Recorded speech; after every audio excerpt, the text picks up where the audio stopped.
राष्ट्रहित टाइम्स, राष्ट्रहितासाठी समर्पित news channel. यवत police स्टेशनच्या हद्दीत घडलेल्या घरफोडी चोरीच्या गुन्ह्याचा तपास करताना यवत पोलिसांनी मोठी कारवाई करीत सराईत आरोपींना अटक केली आहे। कारवाईत घरफोडी चोरीचे एकूण 10 गुन्हे उघडकीस आले। मकोका गुन्ह्यातील फरार आरोपीला जेरबंद करण्यात पोलिसांना यश आले आहे। रकुल उर्फ अमर दशरथ चव्हाण, वय वर्ष 31, राहणार नहावरा, तालुका शिरूर याला ताब्यात घेऊन चौकशी केली असता त्याने साथीदारांसह गुन्हा केल्याची कबुली दिली। त्याचे साथीदार महेश भोसले, वय वर्ष 22, राहणार गुंडेगाव, जिल्हा अहिल्यानगर आणि अमोल भोसले, वय वर्ष 20, राहणार नहावरा, तालुका शिरूर यांना अटक केली आहे।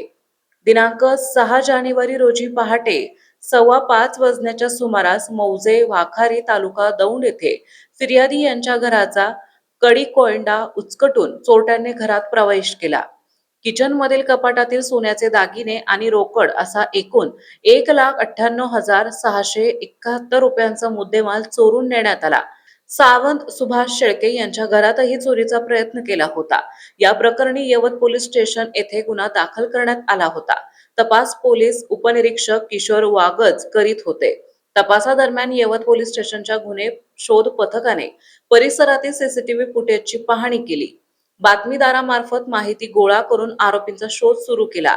तपासादरम्यान पोलीस हवालदार गुरुनाथ गायकवाड आणि विकास कापरे यांना माहिती मिळाल्यानंतर गुन्हे शोध पथक आणि स्थानिक गुन्हे शाखेच्या पथकाने संयुक्तरित्या सापळा रचून संशयित आरोपींना ताब्यात घेतले। ही कारवाई पुणे ग्रामीणचे पोलीस अधीक्षक संदीप सिंह गिल, अप्पर पोलीस अधीक्षक गणेश बिरादार, दौंड उपविभागीय पोलीस अधिकारी बापूराव दडस यांच्या मार्गदर्शनाखाली स्थानिक गुन्हे शाखेचे पोलीस निरीक्षक अविनाश शिळमकर, यवत पोलीस स्टेशनचे पोलीस निरीक्षक नारायण देशमुख, सहाय्यक पोलीस निरीक्षक महेश माने, स्थानिक गुन्हे शाखेचे सहाय्यक पोलीस निरीक्षक कुलदीप संगपाळ, पोलीस उपनिरीक्षक किशोर वागज, मारुती मेतलवाड, गुन्हे शोध पथकातील अधिकारी आणि कर्मचाऱ्यांनी संयुक्तपणे कारवाई केली आहे।